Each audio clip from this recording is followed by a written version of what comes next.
demais. Mestre Tabosa, Diga, meu irmão. mais uma vez aí, Salve. muito obrigado pela isso? presença. Fundamento básico do barracão é pedir licença, pedir a bênção aos mais velhos, a quem veio antes, a quem abriu no facão as trincheiras aí, para que a gente possa caminhar nessa estrada lindamente pavimentada que temos hoje da capoeira, cria dos senhores aí.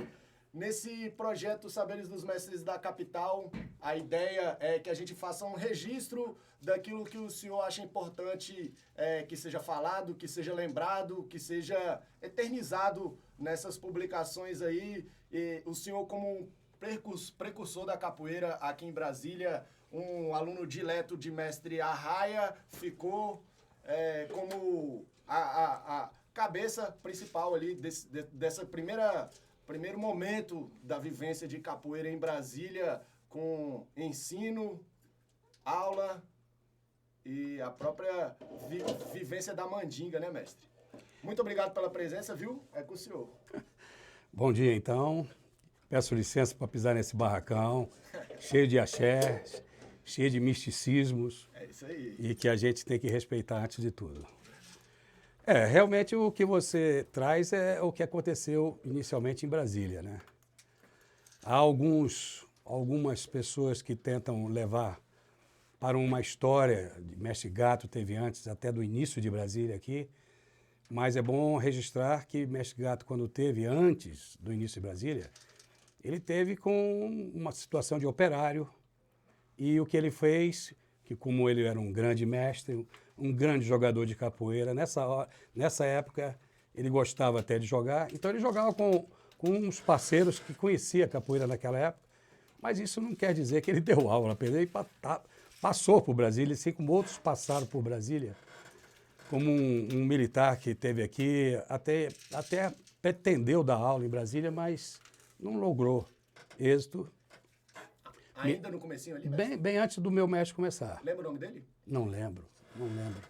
Mas teve também um outro que se dizia... Na época a gente... Teve até um incidente quando eu entrei no Elefante Branco, que foi onde eu comecei a ter o contato com a capoeira. Houve um incidente de negócio de fazer os alunos iniciantes passarem por aquele batismo no colégio, aquelas coisas, né? E tentaram cortar o cabelo de um rapaz que não era iniciante, não estava iniciando... Não era calouro, né? Não era calouro, exatamente. E tentando cortar o cabelo dele, ele tomou a tesoura dessa pessoa e se armou. Mas era muita gente querendo cortar o cabelo do garoto, do rapaz. E nisso eu vi um cara gingar na frente dele. Eu nunca tinha visto capoeira, pensei que naquele momento ia ser apresentado a ela, que era o Evaristo Neto. Mas ele foi mais mandingueiro em conversar do que soltar qualquer golpe, ele não soltou. Então eu podia ter visto o Evaristo Neto ali naquele momento em ação. Mas ele, antes da gente, a gente sabe, parece que eles fazem capoeira tal. Tinha um tal de Arruda, esse eu já vi na Caseb, mas com um movimento de negativa só, fazendo, e a gente não se aproximava. Eu era novo. Eu fui para o Elefante Branco, é o que a gente chamava de científico na época. Conclusão, mas foi ali no científico, em 1964, que Aldenor, meu mestre, na época era chamado só de Aldenor, ele de certa forma, aqui é armadilha, né? Mas tudo vem. Vamos se esquivando. Deve ser algum treinamento de esquiva aqui. Mas, de qualquer maneira, o Aldenor começou a capoeira formal. Quando eu digo formal, é com registro de aluno, mesmo que seja o registro no caderno dele. Sim. Aulas de segunda, quarta e sexta, eventos, exibições, levava o grupo, Parada 7 de Setembro, ele que era um atuante estudante que militava na área política, inclusive depois saiu de Brasília por causa disso, voltou para a Bahia. O pai dele era ministro de governo. Antes de 1964. Sim. Quando ele veio para Brasília em 64 é porque o pai dele veio como ministro aqui. Não sei qual o ministério que ele ocupava. Porque em abril de 64 teve a questão dos militares, né? Ele veio antes disso. Ele veio antes disso. Quando há o 64, o regime militar, ele já estava iniciando aqui em Brasília. Entendi. Já Ele acontecia, já morava, né? morava na 206 Sul. 206. É. Mas então ele começa formalmente no Elefante Branco e eu praticamente sou um dos primeiros alunos dele, pelo menos a se matricular. Porque, como eu disse naquele histórico currículo, Sim. porque, na verdade, eu peço até desculpa para quem está lendo ou leu tantas páginas que eu acabei escrevendo, porque eu vi a tendência. Conversando com o Baldez, eu digo, Baldez, isso não é um currículo. Eu estou vendo uma tendência de um histórico. E a coisa tomou uma direção, né, Baldez? Tomou essa direção para contar a história mesmo, de uma maneira ou um currículo mais de maneira histórica. E eu parti, quando eu vi, meu Deus do céu, eu já tinha escrito muita coisa. Eu digo, aqui já é quase um livro. Quem tiver a paciência de ler, está lá. O Aldenor demonstra, ele sozinho faz uma exibição do Elefante Branco, né, com destreza. Os golpes perto da cabeça das pessoas que estavam sentadas ouvindo. E eu sempre tive uma cisma com quem fala demais. Vou até parar de falar para não entrar nessa mesma cisma. Quem fala demais, para mim, é cão que ladra, não morde. E eu disse, pô, mas esse cara é um falador, mas se eu aprender a ter essa destreza dele, eu estou satisfeito, me matriculei. E aí começou a minha jornada. E aí ele deu aula por algum tempo, 2 anos, 3, 4? É, mais ou menos uns 2 anos e pouco. E aí ele vai-se embora, Vai embora. Por opção dele mesmo? Por opção fugida dele, né? Livre pressão. Livre pressão da política da época. Sim. E aí tanto é que a gente fica sabendo de repente. Não há despedida, não há anúncio, não há nada. Fica um momento que a gente fica sem chão. Naquela época, então, que aí eu conto que eu cito mais o Cláudio e o Fritz, porque éramos nós que estávamos sempre à frente do treino, essas coisas todas. Os outros foram parando ao longo do tempo dessa jornada, né? Uhum. Isso para mim é uma maratona, cara. A gente pensa que fazer um esporte é iniciar. Pô, o mais difícil é continuar. E os que continuam são os raros, que a gente vai depois ter que citar, como é o caso do Cláudio Donadinho. E o Fritz, que também, mesmo nessa maratona, eu acho que ele ficou pelo caminho também aí, ao longo do tempo. Parou de... E aí, mestre, nessa história de repente estar à frente do trabalho e se tornar o professor, sim, apesar de que talvez o senhor nem tivesse essa segurança ainda de ser professor na época, exatamente pela surpresa e pelo acaso, como a coisa toda aconteceu, como foi se dando na sua cabeça, assim, mestre, essa construção do trabalho de capoeira, na sua cabeça, assim, o que o senhor pretendia e o que o senhor conseguia fazer do que o senhor pretendia, e a própria situação também vai se colocando, às vezes, contrária àquilo que imaginou antes, né? Como é que foi se dando esse estabelecimento da capoeira, de lecionar capoeira em Brasília? Você veja que nós estávamos exatamente no início de uma cidade, historicamente. Então, a história de Brasília era tudo recente. Então, aquilo que estava se fazendo naquele momento era tudo inédito.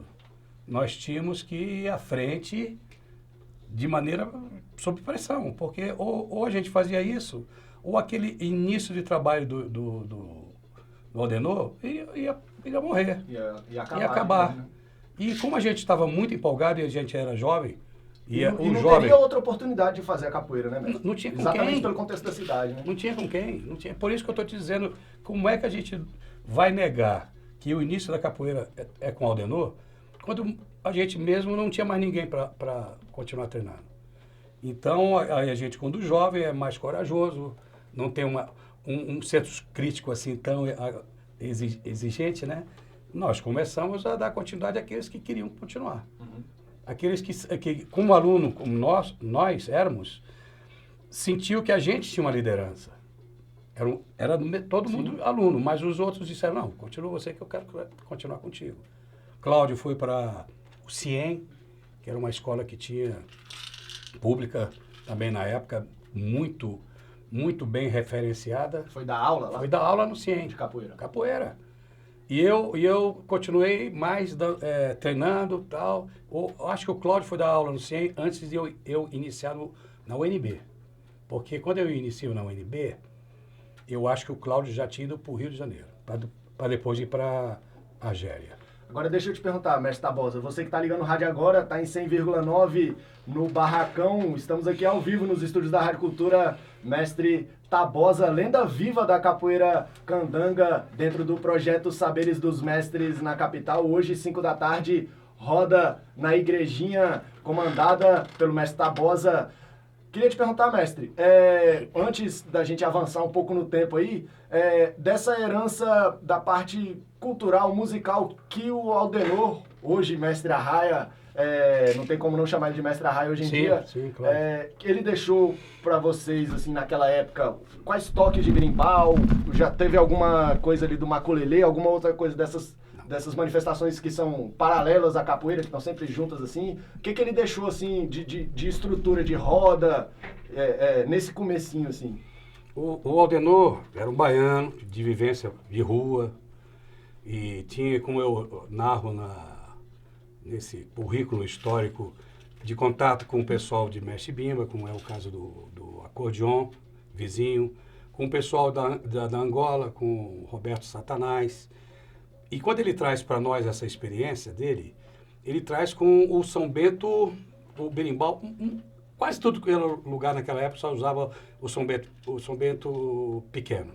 São Bento pequeno. São Bento pequeno. Um berimbau só, mestre? Ele sim. Só ele tocava? Só ele. Nós não sabíamos nem o que era capoeira, quanto mais tocar berimbau. Mas já tinha um atabaque? Ele tinha um atabaque? Não tinha atabaque, era pandeiro também. E nesse caso, que ele pelo menos é daquele que ensinava o berimbau. Outros, naquela época, não ensinavam o berimbau. E o berimbau era reservado para quem era quase que um instrumentista. Às vezes, muitas das vezes, numa roda, você ia encontrar pessoas tocando berimbau que não eram capoeiristas, eram músicos, eram praticamente músicos. Tanto é que eles chamavam de orquestra. Orquestra de berimbau. Porque era uma orquestra formada, os angoleiros principalmente. Um mestre ou outro tinha um controle do berimbau também. E aí ele era mais considerado. Mas quem dava base eram músicos. Músicos, não estou dizendo músico formado em música. Músico formado na vivência da capoeira, tocando um instrumento próprio da capoeira, que você veja que eu contei aí, demorou muito para entrar na capoeira. O berimbau. O berimbau passou por outras situações aqui no Brasil que não tinha nada a ver com a capoeira. Sim. Tocador de cego pedindo esmola, tocando berimbau, tocadores nos mercados para vender e chamar atenção. Agora, mestre, então o senhor, nessa responsabilidade de estar à frente do trabalho, de estar dando aula, teve que buscar referências musicais e culturais para compor um trabalho. É verdade, e muito improviso, porque meu pai era músico mesmo, de formação, apesar de ser militar. E nesse caso aí, ele passou, né? A gente com a vivência em casa, a gente tinha também muita facilidade com a música, com o instrumento, eu tocava violão. Então, muitas das coisas que eu fiz ali era muito de improviso também, porque era permitido naquela época. Sim. Não tinha nada que pudesse nos... Nós não estávamos perto de Mestre Bimba. Quem estivesse perto de Mestre Bimba lá em Salvador, é o que eu conto. A figura forte e da exigência que Mestre Bimba impunha, da capoeira regional principalmente, em que ele era o único, tudo girava em torno dele, ele era o que segurava o berimbau. Depois ele permitiu que gigantes tocassem também nas rodas dele. E só, né? E só. Os alunos dele também não aprenderam berimbau com ele. Naquela época ele não ensinava. O próprio Ezequiel disse que ficava do lado, tentando entender, e conversava muito com ele particularmente, às vezes naquela sacada que a gente vê numa fotografia. Sim. Ezequiel chegava antes da aula para conversar com o mestre Bimba sobre tudo, inclusive o berimbau. Diz ele que alguns toques o mestre Bimba deu para ele. Mas naquela época não era assim, cara. A gente tinha que ter a sensibilidade e, por estar longe, como eu estava dizendo, nós não tínhamos nenhuma força para que nos proibisse. Tinha liberdade, né? Nós tínhamos de liberdade. testar, né, mestre? Tanto é que a capoeira desenvolve quando ela em outros estados do Brasil e Salvador ficou por um período um pouquinho parado no tempo, principalmente quando os dois não eram tão mais atuantes, porque e agora, né? Como é que eles vão fazer? Tanto é exatamente essa fase, né, mestre? Anos 70, assim. Isso, 70, 74, quando eu começo a abrir minha academia, e eu posso eu posso criar. Como foi, nós não tínhamos nada, não tínhamos roupa adequada. O abadá começa a ser criado nesse momento. Quando você fala no facão, abrindo a trilha, é isso aí que a gente teve que abrir. Abadá não tinha. Eu experimentei. Tem um atrás de mim aí que deve ter usado aquela malha de balé. O colã. Você usou, mestre? Graças a Deus, não tem nenhuma foto minha com aquela época. A minha já era... Tem de bata, né? Já a de bata foi outra tentativa. Eu achei bonito, até quando eu vejo aquela fotografia da bata, eu digo, pô, mas é uma ideia interessante. Mas já havia uma concepção de usar um uniforme branco?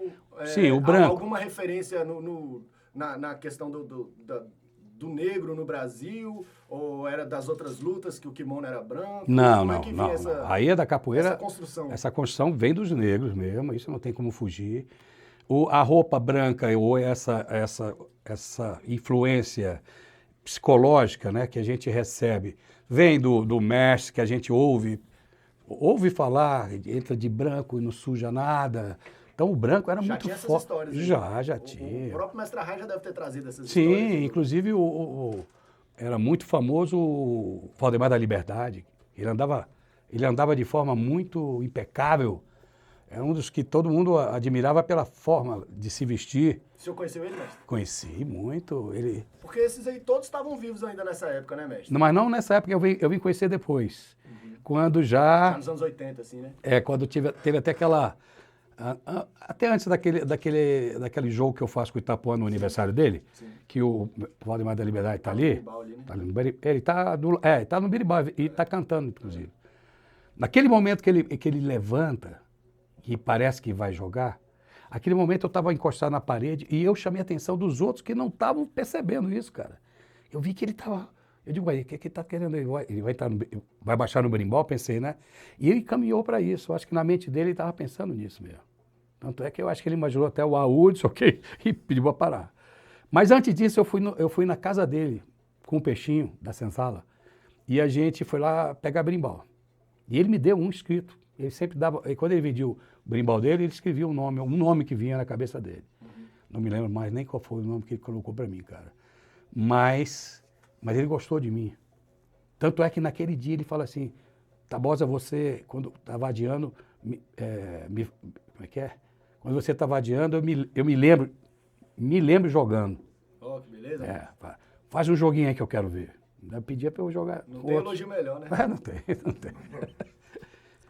Mas isso aí, essa influência a gente teve, assim, tudo de longe. Tudo de maneira que a gente aqui estava livre para criar, estava livre para fazer. Aí foi quando eu pensei, bom, e agora? Graduação. Eu acabei de abrir uma academia. Quando eu dava aula na UNB, não tinha graduação. Só tinha o tal do batismo.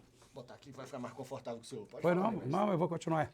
É porque às vezes a distância, né, vai ficando... Vou botar aqui que... Tá.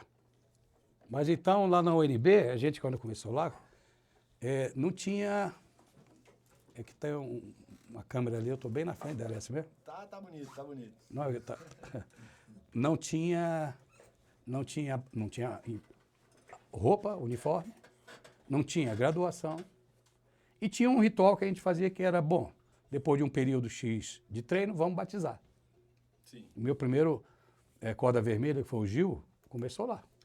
O batizado é uma herança do mestre Aldenor Arraia ou já foi uma criação sua? Ele falava sobre batizado e tal? Não chegamos a esse ponto. A gente já era uma noção no resto do país que existia esse batismo. Então a gente também fazia. Que é o batismo? A primeira vez que ele joga porque antes ele joga ali no treino. Uhum. E para jogar com toda a orquestra, ou com o berimbau, ou com aquele momento de festa, é o batizado, pela primeira vez. E aí era considerado como batizado. Entendi. Aí eles me provocam, dizer, pô, mas todas as lutas têm. Eu abro a academia, 74. Nessa história o senhor já tinha alunos formados? Já tinha uma geração de alunos formados? Formado eu não diria, porque a gente não tinha essa terminologia. Sim, mas alunos que já te acompanhavam há alguns anos, sim, o Gil, anos, o Monera, anos, né? sim. Gil, Monera. já saíram da UNB com esse treino, com essa bagagem. Sim. Quando eu abro a academia, eu tenho alguns alunos que já faziam frente ali, até para mim era ótimo, porque ajudava na roda, ajudava no ensinamento com os iniciantes. Eles serviam de espelho para quem estava iniciando vendo ele jogar. Quer dizer, tudo isso já era uma coisa, uma força, Sim, um axé muito bom. Mas a gente não tinha essa terminologia, eles eram meio formados, eles eram que tiveram, eram meus que já foram batizados. A partir dali, pela pressão de ter que ter uma graduação onde os outros esportes de luta tinham, e que essa graduação era uma forma de incentivar o aluno pela sua passagem ali e seu aprendizado e sua evolução, eu fui obrigado a fazer também. Essa pressão que o senhor fala, ela vem de onde, mestre? Dos alunos. Os alunos queriam a graduação? Porque nós não tínhamos graduação. Eu começo a academia sem graduação. Sem uniforme. Tanto é que eu tentei de tudo. Até chegar no Abadá. E os alunos queriam uniforme também? Sim. Não, a princípio não eram os alunos que queriam uniforme. Era eu que queria fazer uma academia que eu não tinha referência. Também foi a primeira academia. Então eu não tinha referência. Como é uma academia? Como é o procedimento? Eu tinha uma influência porque eu praticava judô e observava. E o karatê, uma academia de karatê na Gaikan, do Testa, do Botelho, Childerico, era do lado, ladinho, porta com porta. Então essas coisas a gente via, e era uma pressão também, porque eles eram todos organizados. Né, eles já tinham uma tradição, inclusive, de trazida, academia, né? O senhor estava criando, talvez fora de Salvador, a sua academia em Brasília e algumas 2 ou 3 em São Paulo, talvez. Talvez né, São Paulo. Talvez São Paulo com o Suassuna, né? E o Rio também estava começando. Tanto é que eu conheço o pessoal da Senzala nesse período de... O Berimbau de Ouro foi 67, 68, 69. Mas a academia mesmo, o espaço de treino, acho que eles não tinham isso ainda. Não, a primeira vez que eu fui no Rio, que o Cláudio Donatinho falou assim, olha, tem um pessoal do Rio que é igual a gente, é estudante, gosta de capoeira, jogam bem e tal. E ele dava aula pro Marcelo. O Marcelo, que veio depois se tornar o Peixinho, né? Sim. Ele disse, eu tenho um aluno meu, o Marcelo e tal. Vamos lá, bora. Ônibus. Naquela época a gente se locomovia de ônibus, 24 horas, Rio de Janeiro. E quando eu chego lá, a Senzala alugava uma sala ali no Flamengo. Tanto é que faltou chave para abrir a tal da sala. E quem tem a chave é o gato, que era mais nervoso. Ele deu-lhe uma benção na porta, abriu a porta de qualquer maneira. Falou, aqui é o nosso último dia que a gente vai ficar aqui, então... Depois resolve isso aí. Depois a gente resolve isso. Que ele estava ansioso para jogar. Sim. Comigo. E eu já tinha dito... Acabado de chegar de viagem. Rapaz, saímos do ônibus, eu de Cláudio, não fala, pô, eu tô cansado, cara. Os caras vão querer me ver jogar e eu tenho que mostrar serviço. Como é que eu vou mostrar desse jeito, cara? Mesma coisa que nada, né? Mas então, dali, a Senzala, ele tinha outros espaços para dar aula. Sim. Teve lá em Laranjeira, lá em cima, que era uma casa emprestada de um dos capoeiristas, que era cheio da grana. Uma casa grande. E tinha um espaço lá muito legal em Laranjeiras. Então, quando eu saía de férias, eu ia para esses lugares para a gente... Quando eu chegava, era para jogar, não era para fazer aula, era para jogar com eles. Eles queriam me pegar e eu queria pegar eles. Era assim, não tinha como ser diferente. Então, assim, eu estou tentando contextualizar o surgimento da sua academia no universo da capoeiragem na época, né, mestre? Sim. E aí, a partir a academia surge, e depois dela, uniforme, graduação, que o senhor foi desenvolvendo também em paralelo à Senzala, teve esse contato. Né? A minha referência visual e de experiência era a Senzala. Por quê? Berimbau de Ouro foi uma coisa ímpar que aconteceu no Rio de Janeiro e na capoeiragem no Brasil. Não tinha esse tipo de competição. A gente estava num período, como eu narro, o mundo de uma maneira com um astral maravilhoso em tudo dando certo, Bossa Nova, Brasília, Beatles, moda, tudo estava dando certo. O país...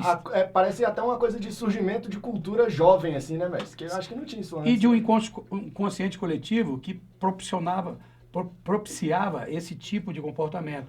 Porque até as pessoas ganhavam bem.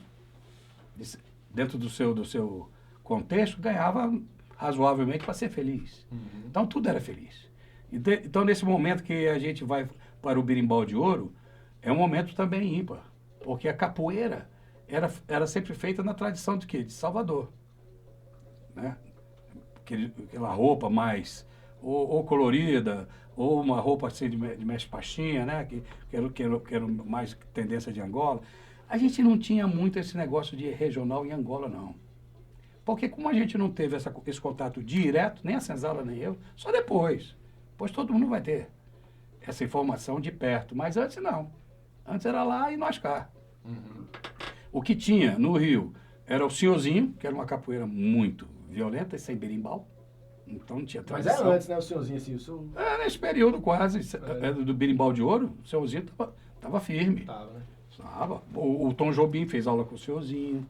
Outros artistas da época fizeram aula com o senhorzinho. Ele era mais coisa ele malhava com um negócio de maromba, que a gente chamava, né? É o ferro com cimento feito numa forma, e ali o exercício era feito com aqueles halteres, né? Mas o senhorzinho, e também chega o pessoal já de Salvador, que vai morar no Rio e a gente começa a ver outro tipo de capoeira. A capoeira, para ser vista naquela época, era no ringue, como foi feito com o Mestre Bimba. Foi feito no Rio de Janeiro também, desafios. Quando vai para o Berimbau de Ouro, era uma exibição.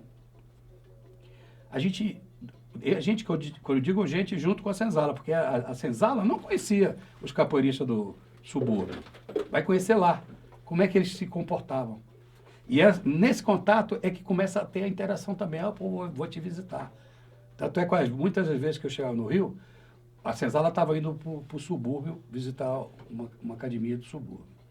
Claro que o pau quebrava, porque sempre um quer mostrar, né, que a sua área, é você que manda. Aí chega um mais nervosinho, aí a coisa complicava. Mas era muito interessante, era uma forma de aprender. E aqui em Brasília tinha a sua academia e já tinha alguns outros centros de capoeira aí pipocando por aí. Só o Adilson. Só o Adilson. Adilson sempre teve um trabalho praticamente paralelo comigo. O Adilson, ele tinha um trabalho no Elefante Branco e depois também no como é o nome daquele? Sesc, né? Sesc. Previdenciário, né? No Previdenciário. Sesc. O Previdenciário era do Chibata. Bom, mas ele, toda a roda, por exemplo, roda de capoeira, eu fazia. Na academia? Na academia. Lá na UNB também. A roda era bem quente. E aí, muita gente de fora. Já era mais de um berimbau, mestre? Como é que o senhor foi organizando sua roda? Não, continuava com um berimbau também. E porque a minha influência foi a do Mestre Bimba. Sim. Porque quando o Aldenor vem para Brasília, ele, apesar do Cláudio achar que aquelas sequências que ele dava, era a sequência criativa dele. Ele criava aquelas sequências. Não era a sequência do Mestre Bimba, não era. Tanto é que ele não aprendeu a sequência do Mestre Bimba, porque era proibido aprender. Era de fora, quem era de fora? Sansão foi ensinar para um amigo a sequência do Mestre Bimba, porque ele ia levar esse amigo para ser aluno do Mestre Bimba. Ele leva, mestre, está aqui, eu trouxe um aluno para se matricular. O garoto começa a demonstrar que já sabia a sequência, o Mestre Bimba falou assim, bom, você já sabe a sequência? Quem te ensinou? Ele apontou Sansão. Sansão ficou proibido de ir para a aula. Ele só podia aparecer nos sábados.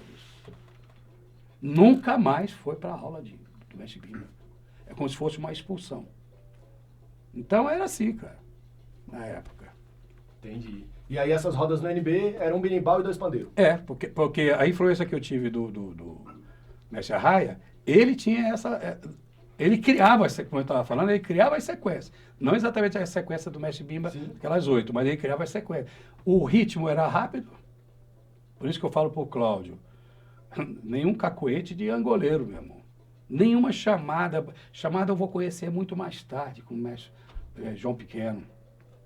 Inclusive, quando eu venho coordenar o GEBS, no segundo ou terceiro, a gente faz uma clínica de Angola com o mestre João Pequeno, para os garotos conhecerem e jovens da época. E aí, tentando entender, mestre, como foi se desenvolvendo a sua tradição de capoeira. E aí o senhor, com essa influência clara de Mestre Bimba, um berimbau e 2 pandeiros, com o passar do tempo... Com o passar do tempo aparece 4 brimbals, 3 Isso, brimbals, é isso que eu queria te 2 perguntar, brimbal. Não tinha essa lógica. Na medida em que foi desenvolvendo uniforme, Aham. graduação, também foi desenvolvendo um formato de roda. Você quer ver uma coisa? Nas rodas de sábado, que ficou uma tradição aqui em Brasília, dentro de academia, tinha a roda de rua também, né? Já tinha nessa época? Logo depois teve né, o Sabu. Sabu. Lá Na que turma. hoje quem segura é o Mescal. E o Sabu teve também na academia. Salve, meu irmão. Brucutu. O Mestre Gato, aí ele está de novo em Brasília. Ele aparecia direto lá nas rodas. E eu tocando berimbau, como é que eu vou dizer pro Mestre Gato? Como é que eu vou dizer pro Mestre Gato que eu nem sabia que é um berimbau? O berimbau dele ia ser a coisa maravilhosa de estar tocando. E o que é que a gente fazia? Ele improvisava, eu improvisava. Ele improvisava, eu improvisava. Dentro do toque. Dentro do ritmo, digamos. Não é nem dentro do toque. Não tem esse negócio de toque. Era mais solto mesmo. Era solto, cara. Pra você ver, nas rodas, às vezes, para ficar mais forte, o Fritz, que é da nação Omolocô, Sim. ele era de cabeça feita tudo. Ele trouxe 2 ogãs. Volta e meia ele trazia um ogã mesmo de nação, para lá para academia. Pra tocar Claro, atabaque. atabaque. Claro que quando ele batia o atabaque mesmo, com aquela mão dele, apagava tudo, não dá para ouvir. Mas então o senhor já tinha botado atabaque nessa época, é isso que eu tô tentando entender, velho. Sim, eu não tinha restrição a nada. E o pior é que às vezes eram 2 atabaques. Olha. Mas só que a gente combinava, eu falar com a Ari, Toca baixo aí. Não, na hora que o berimbau entrava, ele praticamente parava. Deixava o berimbau aparecer. Mas na hora que era show de axé, esse aqui ia ficar doido. O axé, quando entrava o atabaque deles, cara, era uma coisa ensurdecedora dentro de uma sala. E a gente fez exibições junto, tanto o Ari como o Lima, ele era de outra nação, Queto. E o outro era de Omolocô. Eu fui numa saída de santo lá no Rio de Janeiro, na nação Omolocô. Esse Ari era, dentro de todos os ogãs batendo, ele era fora de série.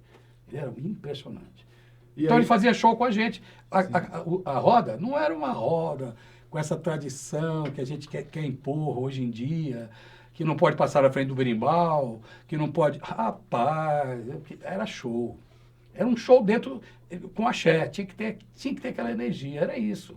Esse show é o que hoje a gente chamaria de apresentação, mestre. Na capoeira, assim? Mas não com esse propósito de apresentação, porque era para nós mesmos. Não era para a plateia. A coisa era para nós mesmos. Curtir mesmo. Para nós termos aquela energia e se soltar. Sim. Se soltar no jogo. E era isso que acontecia. Os jogos saíam maravilhosos. E aí o senhor resolveu deixar o atabaque na roda. Eu nem sabia que não podia, digamos assim, se fosse da regional mesmo, Sim. não sabia. Porque a gente não tinha, era muito longe, amigo. A gente não tinha essa influência, ainda mais as restrições do Mestre Bimba, era para dentro da academia dele, não era para fora.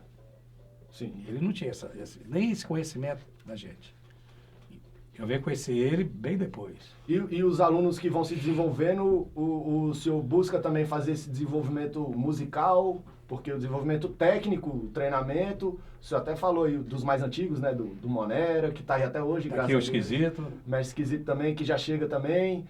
O Mestre Esquisito já chega na academia já formada, né? Formada. Já tinha graduação na época, mestre, quando chegou? Já tinha sistema de graduação. Então, esse desenvolvimento todo já foi se dando, mestre. Foi se dando. E aí os alunos... Naturalmente. Isso. E tinha aula de música. Como é que as Que suas isso? aulas se desenvolviam, mestre? A capoeira não tem nada que, na época, principalmente na época, como Sim. hoje não, hoje já tem. A estrutura do treino, Era a minha pergunta é empírica. essa, mestre. Era empírica. Era você observar. Se você sair, você era aquele que se observou, se identificou e quer, aí a gente passava. Mas não tinha aula. Hoje vou dar aula só de berimbau. Sem chance, não tinha isso. Não tinha isso. Não tinha isso. Atabaque, por exemplo, a gente batia o atabaque de uma outra forma. Não vou exatamente me lembrar agora como é que a gente depois vicia um outro toque, que quando uma vez eu voltando nas férias, eu era um de ano em ano praticamente, vou no Rio que eu pego o atabaque e bato daquele jeito, eu lembro que eu vi a reação de uma garota que reagiu àquele toque. E eu vi o peixinho falar assim, deixa aí. Esse é o modo antigo que a gente toca, deixa aí. Aí eu, O toque do atabaque. do atabaque. Que não era o meu, que eu sempre gostei, não, mas tudo bem. Mas tinha que tocar. Começou a ter aquela situação que não existia. A gente tem que tocar tudo. Tem que cantar, tem que tocar berimbau, tem que tocar pandeiro, tem que tocar tabaco. Começou a ter essa pressão implícita, ninguém obrigava, mas para você sobressair dos outros, você tinha que saber tudo. Se você estava dando aula, então, você era o que dominava tudo. Quer dizer, era uma obrigação implícita que não era necessário mais. Tem gente que não toca berimbau, mesmo, até hoje, daquela época. Porque não se interessou pelo jogo. E aí eu falei, o que houve, Peixinho? Não, que a gente agora mudou a batida. Eu digo, tá. Quer dizer, mudou. Quem obrigou ele a mudar? Talvez na experiência dele, com algum organ, com alguém que tocou. Para ele achou interessante e usaram. Entendi. Hein, mestre? E agora falando do cenário de capoeira em Brasília. Sua academia, referencial.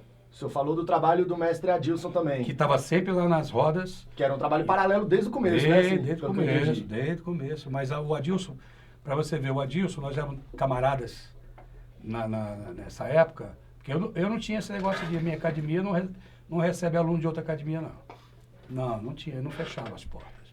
Tanto é que aqueles alunos que brigaram com o Adilson, ou o Adilson brigou com eles, que são muitos, Clodomir, Clodoaldo, Tonhão, Melquiades, que eu posso me lembrar agora de repente, eles foram treinar na minha academia. Só que eu sabia que eles eram alunos do Adilson. Mas o que eu fiz? Olha, cara, conversa com o Adilson. Não tem mais conversa, a gente vai ficar aqui. Muito bem, eles ficavam, Paulão, eles ficavam lá, não é 2, 3, um mês, não, anos treinando. Só que no período de graduação, eu não os graduava. Porque eu hoje respeitava como aluno do Adilson. Apenas estava passando por um problema em que eles estavam treinando comigo. Apenas treinando comigo. Ou seja, não era oficialmente um aluno meu. Não tinha filiado ao senhor, né, mestre? Eu não considerava. O único que veio e fez pressão foi o Abadá. Falecido Abadá recentemente, que fez pressão. Nesse, deu continuidade à graduação com ele e chegou até vermelha. Foi um dos meus primeiros vermelhos que está aí no diploma. Mas esse porque foi o único que peitou a situação. Os outros que não falaram nada, continuaram com ficou na mesma. Alunos sem ser alunos. Um aluno com condições especiais ali dentro, né? Sim. Tinha uma capoeira boa, mas estavam ali pegando toda a minha técnica. Tudo que eu passei também para eles. Para eles também. Boa. Tava ali, né? Treinando. E o Adilson levava também o grupo dele todinho para academia, todo sábado, para a gente fazer. Então todo mundo se encontrava. No final de semana todo mundo. E às vezes o Adilson, quando eu fazia treino fechado, o Adilson... Vem, Adilson, claro, meu irmão, entra aí.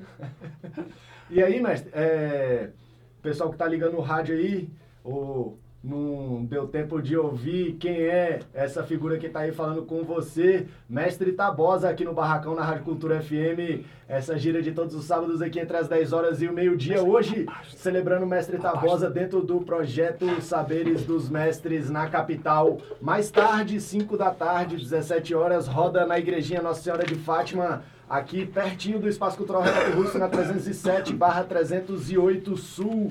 Roda comandada pelo mestre Tabosa, roda de capoeira, provavelmente uma roda de conversa também ali em algum momento. O mestre tem muita história para contar. Mestre Tabosa, agora avançando um pouco no tempo, já o senhor com alguns anos de academia formada, a academia surge em 1974. Sim.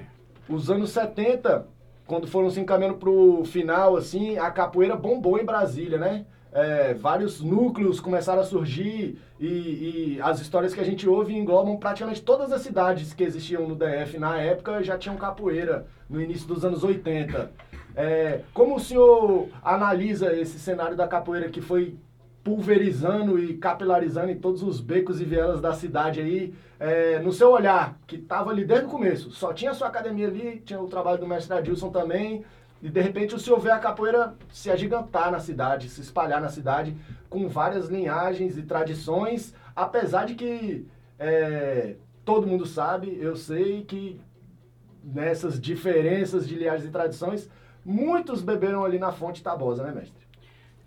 Eu até esqueci de dizer, para ligar esse momento seu agora, o atabaque, a gente também vê, veja, aquela Viva Bahia, que é a Emília Viva Bahia, Emília Biancardi, isso. Ela põe o atabaque no show dela. No show da capoeira. Da capoeira. Que era um show de cultura. O maculelê, você afro-brasileira, né? estava falando aí há pouco, eu me lembrei alguma coisa. O maculelê entra também nesse momento. E a gente começa a absorver também influência de shows. Que vem do Viva Bahia, vem do Iê Camará, vem do... O Camisa Roxa teve aqui com outro nome. O Olodum Maré, o Olodum, e assim vai. Mas quando chega o Viva Bahia aqui, que nos impressiona como show de capoeira, a gente, né, a gente estava fazendo tudo, abrindo com as informações. Aquilo foi uma informação muito positiva, muito bonita, e vendo que existia esse outro caminho para a capoeira. Capoeira muito acrobática, capoeira saltada, isso, a música, o maculelê, a puxada de rede, tudo isso começa a aparecer. Aí as academias também começam a aparecer, como você estava perguntando. E isso explode, meu amigo, no Brasil inteiro, não foi Brasília. Sim. Quem sou eu É um contexto geral, para né? ter algum controle ou alguma iniciativa qualquer que fosse em relação ao que estava acontecendo? Era uma manifestação popular, uma manifestação do inconsciente coletivo no Brasil inteiro. Aí começa a aparecer mais. Em Belo Horizonte, também aqui perto. São Paulo já estava forte, Rio de Janeiro já estava forte. Belém estava, eu não sabia, Belém já tinha também. E a coisa toma uma proporção que hoje em dia a gente não sabe nem quantos grupos existem em Brasília. Ah, não tem como. Não tem Difícil como. mensurar isso, né? Não tem como mensurar, não tem. Mas a sua visão em cima da coisa, mestre, essa é a minha pergunta. O senhor estava também no contexto da capoeira nessa época, né? Como o senhor, assim, referência, o senhor não tinha como fugir desse papel de referência. Sim. Mas o senhor vendo essas outras capoeiras ali, usando de graduação, usando de uniforme que foi desenvolvido dentro da sua academia, percebendo a influência que foi tendo tida, isso é uma pergunta para que a gente entenda mesmo o contexto dessa capoeira, mestre, de técnica, de treino, formato de treino. O senhor que concebeu esse formato do treino que a gente treina hoje, uma ginástica, um alongamento, repetições, sequências, a ginástica brasileira, que é a criação sua, a influência de Mestre Tabosa na capoeira praticada em Brasília, ela é gigante. Então, a minha pergunta, ela extrapola um pouco isso, mestre. Não é exatamente a questão não é essa. A questão que eu queria que o senhor falasse um pouco, mestre, é da sua visão dessa capoeira, desse cenário de capoeira que agora é outro, né? Com muitas academias, grupos grandes chegando em Brasília, até a própria Senzala mesmo, que chega em Brasília já no final dos anos 80, assim, algum tempo depois. Teve as cisões lá internas na Senzala, a questão de mestre camisa e tal, e outros grupos grandes se formando, oriundos inclusive da sua academia.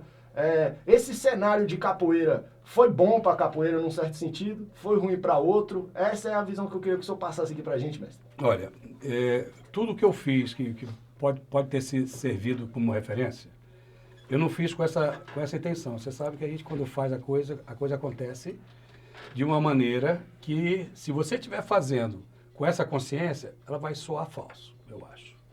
Eu fazia para dentro. Sem pretensões. Sem assim, pretensões maiores, nenhuma, né? eu fazia para dentro. O que eu estava achando, eu estava querendo alcançar o que era nosso, que fortalecesse o nosso e que o nosso ali fosse um diferencial. Porque o meu intuito, desde quando eu abri a academia de capoeira, que não tinha nenhuma outra academia para me espelhar, era que eu pudesse fazer um trabalho que fosse digno, Sim. que fosse forte, que Que tivesse... respeitasse essa história da capoeira também, né, mestre? O respeito a gente vai começando a conhecer depois. No início, a minha pretensão estou abrindo uma coisa de capoeira, eu quero que ela tenha um nome digno na sociedade brasiliense, que era diferente. Era uma sociedade que vinha de todos os lados do país, mas que tinham características totalmente, um chocando com o outro, uma somando com outra, e eu queria que eles todos entenderem. Na ginástica também, nós estamos longe da praia. Eu queria que todos aqui de Brasília, fosse de clube, tivesse a mesma intensidade de quem está na beira da praia e quer mostrar seu corpo. Até criar esse tipo de... incutir esse tipo de filosofia na mente das pessoas, demora. Mas o objetivo é esse, é fechado. Jamais pensaria fora desse lado para outras academias que estão surgindo. Por exemplo, quando eu fiz o Salve, na capoeira, que tem até um conflito aí de coisa, eu fiz para os nossos alunos, porque eu achava que era importante. Na sua academia? Na minha academia a gente tem essa disciplina, porque a do Karatê tinha disciplina, a do Judô que eu fazia com o Júlio Adnet tinha disciplina, tinha o início, que é o cumprimento inicial e o cumprimento final. Saudação, né, mestre? E a capoeira tinha que ter. Quando eu vejo, principalmente o Melquiades, na rua, me viu e pá, salve, eu falei, quase que eu falei para ele assim, Melquiades, isso é só na academia, pô. Tomou uma proporção tão grande que agora é uma coisa que foi um domínio. Como eu ia pensar que ia ser um domínio? Como eu ia pensar que o que eu estava fazendo poderia estar servindo de espelho para essas diversas academias que estão surgindo aí? Eu acho que se isso aconteceu, e se eu tive um fator de referência nisso, de peso nisso, pode ter certeza que eu estou muito contente. Eu acho que é positivo, sim. E nessa trajetória tem muitos conflitos que são negativos. Nós passamos 10 anos, uma vez, só em conflitos de uma academia não poder visitar a outra. A minha foi a última, praticamente, em Brasília, que poderia ser campo neutro de uma academia e entrar na roda que a gente tinha, de aula, principalmente. Eu estava dando aula e, de repente, aparecia uma academia, que eles não estavam sem espaço para jogar. Eles vinham exatamente na hora que ia começar a roda lá na academia. Esquisito sabe disso. E quando eu vejo, tem outra academia que eu não podia se encontrar nunca, visitando também no horário da roda. E eu tinha que segurar essa situação. Os dois se encontrando ali, né? E lá se respeitando. Demorou até ter o conflito. Pois eu queria exatamente que a gente... Porque agora tá faltando 7 minutos aqui, mestre, pra gente encerrar o programa. Eu tô de olho. Pois e para que a gente dê uma contextualizada geral pro cenário de capoeira que temos hoje, que é extremamente positivo em vários aspectos desses encontros de diferentes camisetas, diferentes grupos, diferentes logomarcas que se encontram, se respeitam e querem exatamente interagir para poder somar ali dentro da sua própria riqueza de capoeira, a vivência de cada um, né, mestre? O senhor falou desses 10 anos aí de violência interna na capoeira. Interna em todo o Brasil, né? Em todo o Brasil, sim. Interna no contexto da capoeira, sim, né? No universo da capoeira. E isso aí, mestre, foi se desfazendo com o passar dos anos. Queria que o senhor falasse agora um pouquinho desses anos, desses últimos anos que nós vivemos aí, esses últimos 20 anos, Academia Tabosa, Mestre Tabosa, o senhor fez o Tabosa, Academia Tabosa Terceiro Milênio. Culpa dele. Culpa do mestre esquisito. Ele Queria com que minha o senhor irmã fizesse essa contextualizada geral aí dos últimos 20 anos aí, mestre.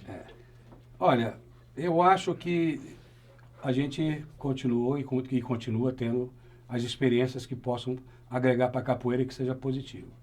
Nessa tentativa, algumas coisas acontecem negativas, como foi esse período de violência, e ao longo do tempo a gente vai sempre procurando harmonizar.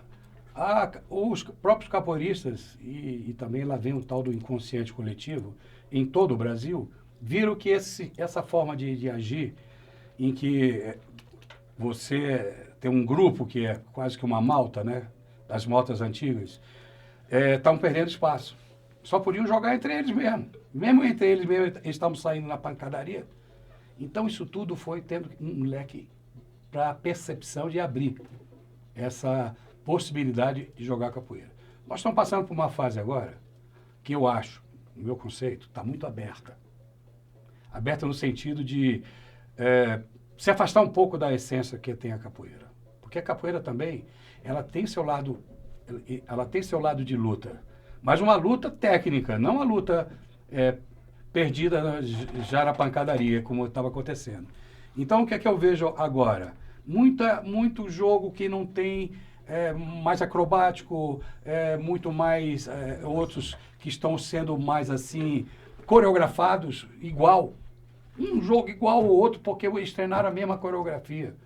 Está faltando a técnica da aproximação da queda no tempo certo. Porque quando a queda é no tempo certo, você que deu a queda, você assimila aquilo. Você incorpora, você viu, percebeu que foi você que não estava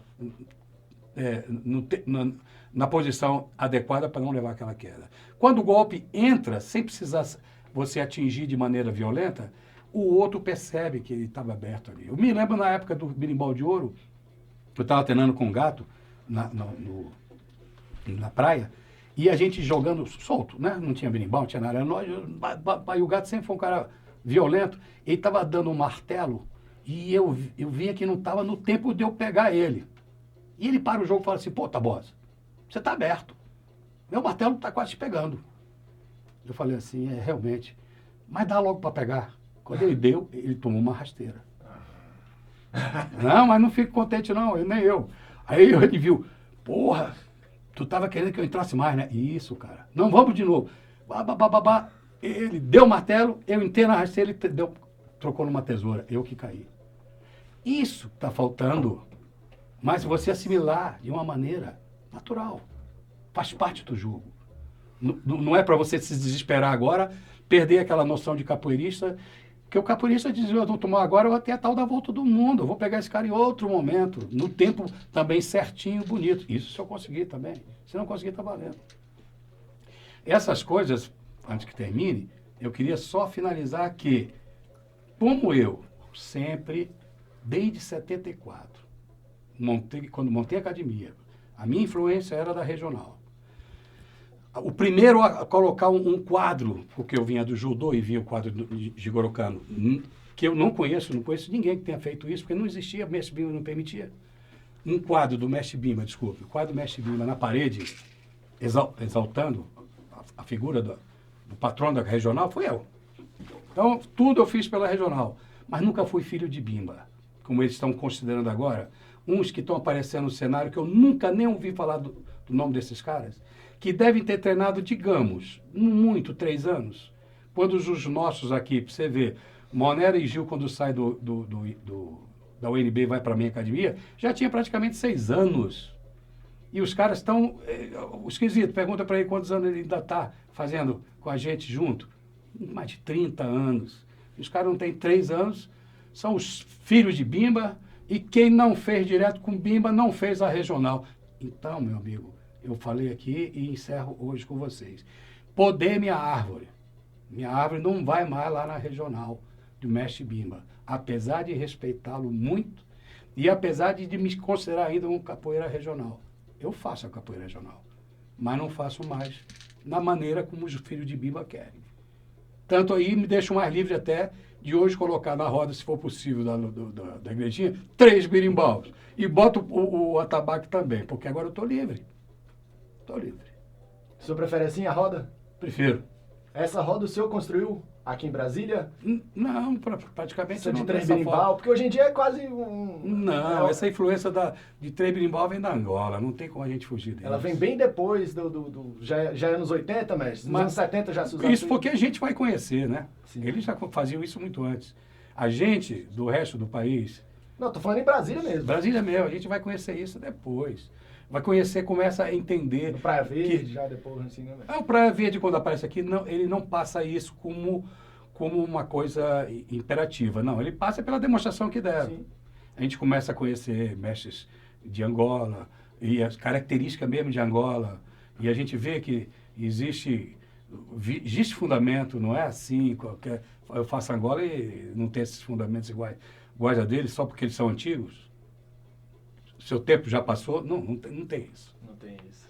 Mestre Tabosa aqui no Barracão, meio-dia em ponto agora desse sábado. Por isso que eu dei essa rasteira agora mesmo. Esse sábado bonito, bom demais. 5 da tarde, né, mestre? Sim, eu gostaria, antes de convidar, parabenizar vocês, cara. Vocês estão fazendo um trabalho excepcional para Brasília e mostrando que agora vocês, aqui de dentro de Brasília, nós estamos fazendo a salvaguarda da capoeira de Brasília. Não é inadmissível fazer a salvaguarda com pessoas de fora de Brasília. Não é nem um preconceito, é um conceito. Um conceito que a nossa cidade tem capoeira já há muitos anos. E tem uma capoeira respeitada em todo o Brasil. Então, nós temos elementos aqui para fazer esse resgate que vocês estão fazendo brilhantemente. Você, Mioju e Valdez, meu assessor, chegou, o Thiago Valdez, que agora, então, nós estamos registrando, com mentira ou sem mentira, vai ficar registrado para ser contestado ou contextualizado o que a gente está falando aqui com vocês. Muito obrigado mesmo. E aí chamo vocês, aqueles que puderem realmente estar lá, para mim é um grande prazer. Porque é a hora que a gente pode até aproveitar o momento de dezembro e desejar um Feliz Natal lá mesmo, em Loma. É isso aí. Igrejinha Nossa Senhora de Fátima, 307/308 Sul. Vá lá para ver. 17 horas, né? Mestre Tabosa, 17 horas, 5 da tarde. Isso. Mestre Tabosa, muito obrigado Eu pela que agradeço, presença. Mais uma vez Mais aqui, uma vez, viu? isso. Graças a Deus, levantando poeira aqui no barracão. Vamos cair ali pro estúdio de gravação, registrar a musicalidade do Mestre Tabosa, ainda dentro do contexto do projeto Saberes dos Mestres da Capital. Registro musical que